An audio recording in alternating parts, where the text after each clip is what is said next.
Salam, xoş gördük hər birinizi. Bugün bərabər sürətli və bərabər təcilli hərəkətə aid bir neçə test nümunəsinin həll qaydasına baxacağıq. İlk sualımızla başlayırıq. Sualımızda deyilir: koordinatın zamandan asılı qrafiki şəkildəki kimi olan cismin sürətinin proyeksiyasının zamandan asıllıq tənliyi necə olar? Biz koordinatın zamandan asıllıq tənliyinə baxaraq sürətin zamandan asıllığını bu şəkildə göstərək. V-nin T-dən asıllığı. Gördüyümüz kimi cisim x oxu istiqamətində yavaşıyır. Deməli, qrafik belə olmalıdır. Və 2 saniyədən sonra cisim dayanır.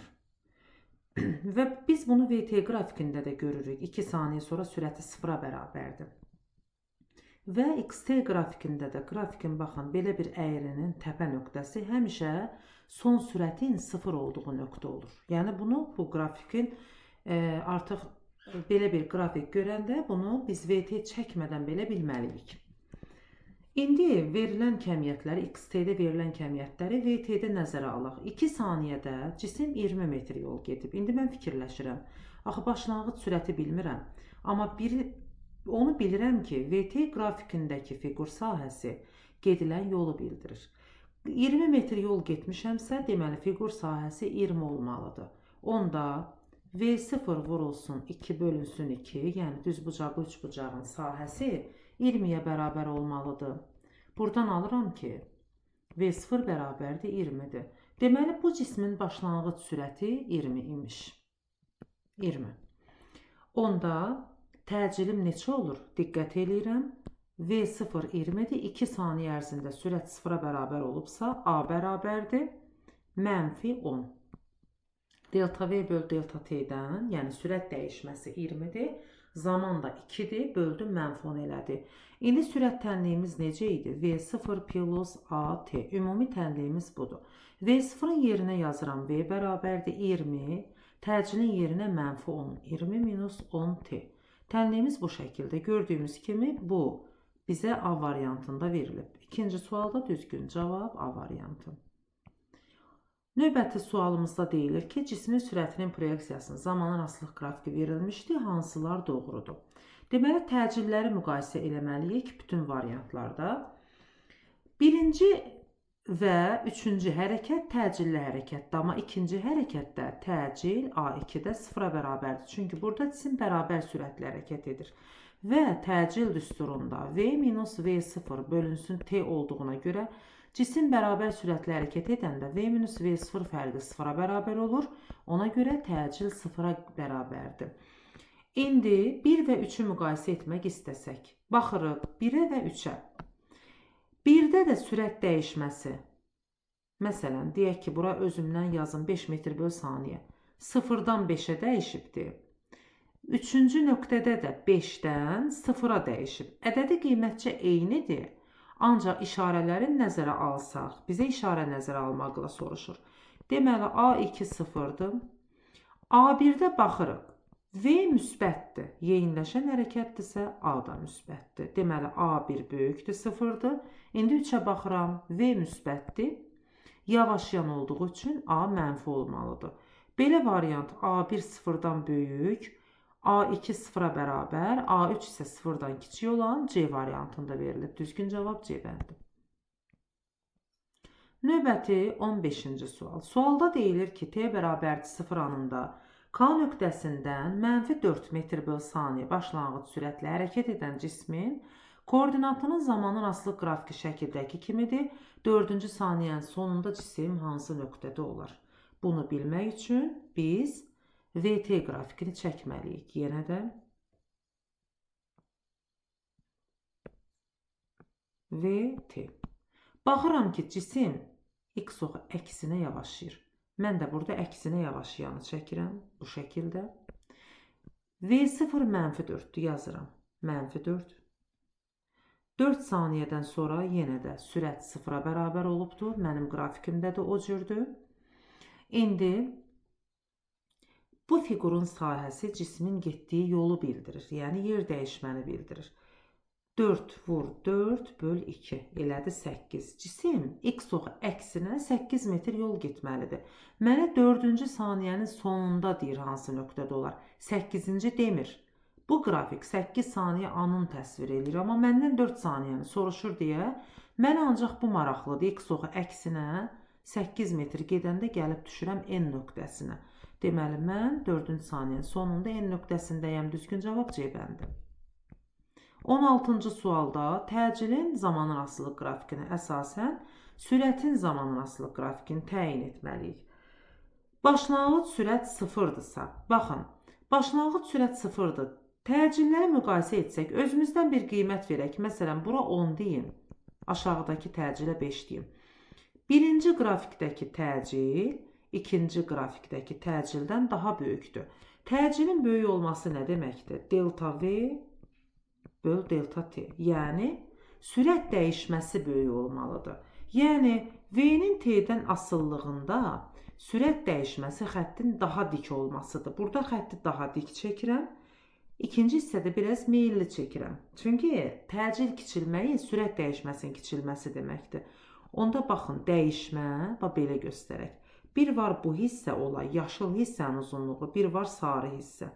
Diqqət eləyin, xəttin meyilliyi artdıqca onda dəyişmə kiçilir. Ona görə də təcil zamanın asıllığı V-nin A variantı kimi sürətin zamanın asıllığına uyğundur. İkinci sual.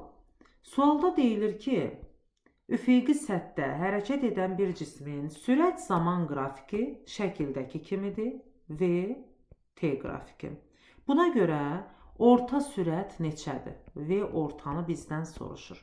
Bizim düsturumuz var idi. V orta sürət S ümumi bölünsün T ümumidir. Yaxşı, ümumi gedilən yolu necə tapırıq biz? Demişdik ki, sürət zaman qrafikində fiqur sahəsi, baxın, bu fiqurun sahəsi gedilən yoldur. İndi o fiqur düzgün həndəsi fiqur olmadığı üçün mən onu hissələrə ayıraraq bu şəkildə sarı hissə, yaşıl hissə, bax, bir bu hissənin sahəsi, bir də olsun bu qırmızı hissənin sahəsi.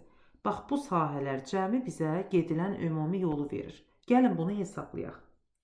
Sarı hissəni hesablayıram əvvəlcə. Rəngləri də uyğun seçim, qarışıqlıq olmasın. Yazıram. S bərabərdir sarıya uyğun. Oturacaqları 10 və 40-dır. 10 plus 40 bölünsün 2 vurulsun. Hündürlük baxın 5-dir. Deməli, bu nə elədir? 50 bölünsün 2. 25, 25-i 5-ə vurdum. 25-i 5-ə. 5 dəfə 5, 25, 2 yadda 12, 125 metr. Deməli, sarı hissə 125 metrdir. Sonra keçdim yaşıl hissəyə. S bərabərdir. Tərəfləri 5 və 40 olan düzbucaqlının sahəsi elədi 200 metr. Sonra qırmızı hissə S bərabərdir. Yenə də, baxın, sarı trapesiyanın qırmızı trapesiya eynidir. Burada 125 yazıram.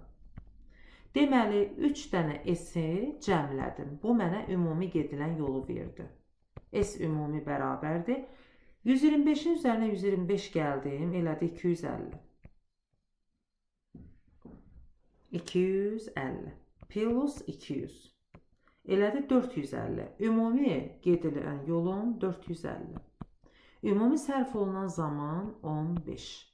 Bu nə elədi? 30. Deməli, orta sürətim oldu 30. Düzgün cavab C variantı. 5-ci sual. Sualda deyilir, üfüqi yolda hərəkət edən bir avtomobilin deyək, təcilin zamanarasılıq qrafikinə əsasən başlanğıc sürət 10-dursa deyir, 6 saniyədən sonra sürət nə qədər olar? Bu tipli qrafiklərdə bizə A verilibdirsə, biz A-ya uyğun VT qrafiki qurmalıyıq. Baxın, indi buradan mən yazıram. VT qrafiki. Bura yazıram V, bura yazıram T. Bax, nə qeyd edib üzərinə yazaq? Başlanğıc sürət 10. Gətirdim, bura yazdım. Tutaq ki, bura 10-dur. İndi baxıram, başlanğıc sürətim axı müsbətdir. Təcil də müsbətdir ilk 2 saniyə ərzində.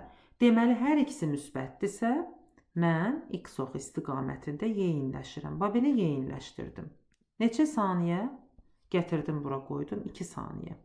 Yaxşı, bəs son sürətim nə qədər olacaq? Baxın, həmişə AT hasili delta V-yə bərabərdirmi?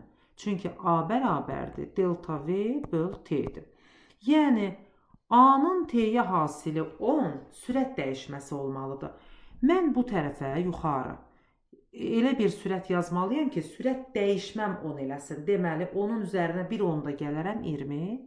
Bura 20-dir. Həqiqətən baxın, 2 saniyədə sürət dəyişməsi elədi 10. İndi 2 və 4 saniyə aralığına baxıram. Təcil 0-dır. Bu deməkdir ki, cisim sonraki 4 saniyəyə qədər, yəni 2 saniyə bərabər sürətlə hərəkət edibdir. Bunu da bu cür çəkdim və bura yazdım 4. İndi növbəti hərəkətə baxırıq. 4 və 6 saniyə aralığında artıq təcil mənfidir, amma mən də görürəm sürətim müsbətdir. Deməli, təcil mənfidirsə, hərəkət yavaşımalıdır. İndi hərəkəti yavaşıdıram. Hərəkəti yavaşıdıram. Bura yazıram.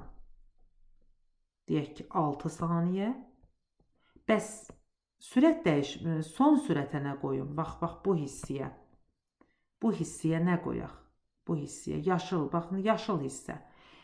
İndi yenə də A, diqqət eləyək, baxın, A, T hasili. A, T hasili, yəni 2 vurulsun 2, 4. Sürət dəyişməm 4 olması üçün. Hansı ki, artıq qrafikin bu hissəsində, yaşıl hissədə başlanğıc sürətim 20 idi. Dəyişmənin 4 olması üçün, bura olmalıdırmı 16? Çünki 16 ilə 20-nin arası 4-dür və AT hasilinə bərabər olmalıdır. Məndən də bunu soruşur. Deyir, 6 saniyə sonra cismin sürəti nə qədər olar? Elə 16 olar. Düzgün cavab olmalıdır C variantı.